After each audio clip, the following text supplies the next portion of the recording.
नमस्कार दोस्तों, मैं आपका स्वागत करता हूं अपने चैनल हीलिंग भारत में।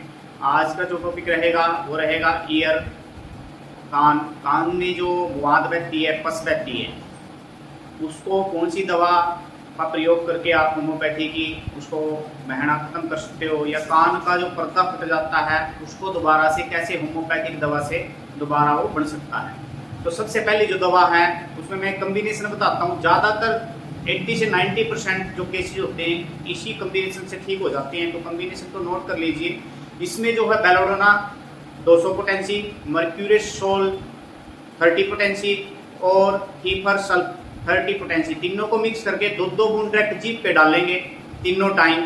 कुछ दिन के लिए डालेंगे तो कान से जो पस रहती है वो बहना बंद हो जाएगी।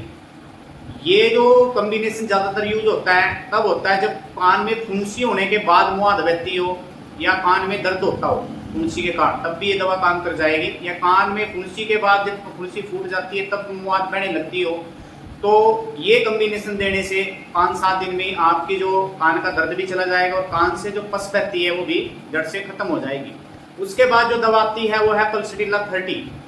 पल्सेटिला 30 पोटेंसी जो है दो बूंद डायरेक्ट जीभ पे डालनी है। किस दशा में डालनी है? जब पस का जो रंग होगा वो क्या होगा, पीड़ेपन पे होगा या हरा रंग होगा। तो ऐसे में पल्सेटिला 30 का प्रयोग करना है। दो बूंद डायरेक्ट जीभ पे डालनी है और इसमें जो है ठंडी हवा से जो है आराम मिलता है, मतलब पस भी कम हो जाती है बहनी। यदि ठंडी हवा में रहोगे आप या एसी में बैठोगे तो पस जो है कान से बहनी कम हो जाती है। गर्मी से मतलब इसमें बढ़ती है पस।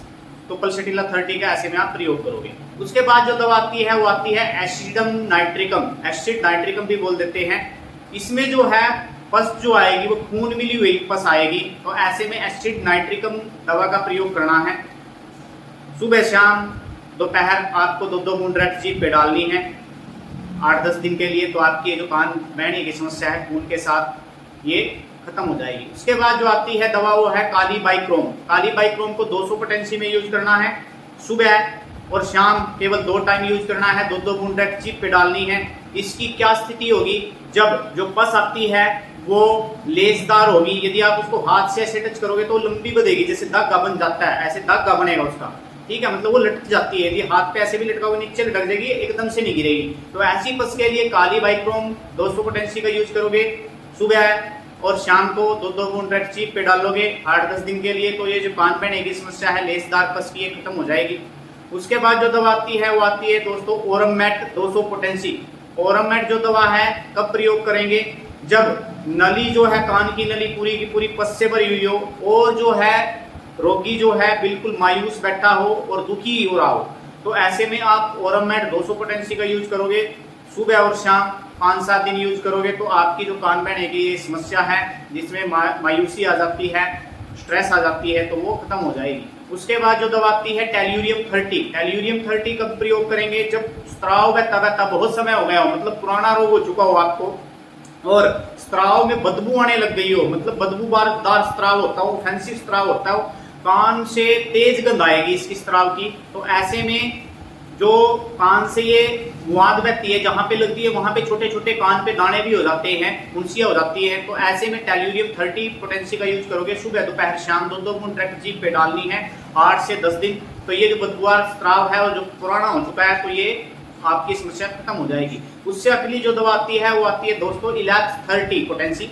इलैक्स जो दवा है पुराना स्त्राव होगा इसमें भी, और इसका मेन सिम्टम क्या है? स्त्राव बहुत पुराना हो जाएगा और साथ में कान से ऐसा लगेगा जैसे गर्मी निकल रही है, आग निकल रही है कान से, और कम सुनाई देगा, ऊंचा सुनाई देने लग जाएगा। तो ऐसे में आप इलैक्स 30 का प्रयोग करोगे। सुबह दोपहर शाम 8-10 दिन प्रयोग करना है। तो आपका जो कान का बहरापन है और कान से गर्मी निकलनी और कान से पस निकलनी वो बंद हो जाएगी।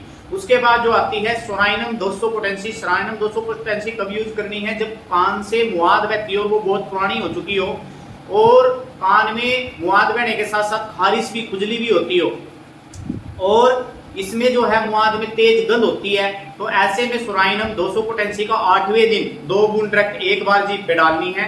8वें दिन साथ में दूसरी दवा का कोई जो आपकी सिलेक्ट होती है वो प्रयोग कर सकते हो। इसकी जो है 8वें दिन दो बूंद डायरेक्ट जीभ पे आपको डालनी है 2 बूंद। उसके बाद जो दवा आती है वो आती है दोस्तों सिस्टस कैनाडिस।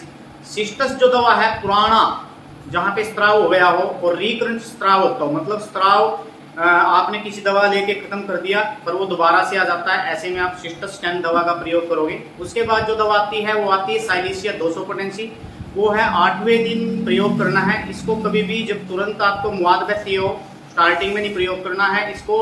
जब मुआद बहते बहते पुरानी हो गई हो तब आपको साइलेशिया 200 प्रयोग कर सकते हो। इसकी जो है 2 बूंद आपको ड्रेप जीभ पे डालनी है। 8वें दिन इसको रिपीट करना है जब मुआद पुरानी हो चुकी हो, मुआद में बदबू हो चुकी हो। उसके बाद जो बात करेंगे, कान का पर्दा फट जाता है, उसमें आप काली म्यूर 6x पोटेंसी का यूज करोगे। इसमें जो है 4 गोली आप सुबह दोपहर शाम चूसोगे। पर ये दवा तब चूसनी है जब आपके कान से मुआद बहनी बंद हो गई हो दूसरी दवाइयाँ लेकर के। तो उसके बाद काली म्यूर 6x पोटेंसी को आज सुबह दोपहर शाम 4 गोली चूसोगे। उससे आपका जो कान का जो पर्दा है दोबारा से उसके जो उत्तक हैं, जो उसके सेल्स हैं दोबारा से बनने स्टार्ट हो जाएंगे और आपका कान का पर्दा जो है दोबारा से नई अवस्था में आ जाएगा। वीडियो देखने के लिए सभी दोस्तों का धन्यवाद। वीडियो को ज़्यादा से ज़्यादा शेयर करें। यदि आपको वीडियो पसंद आई हो तो वीडियो को लाइक करें।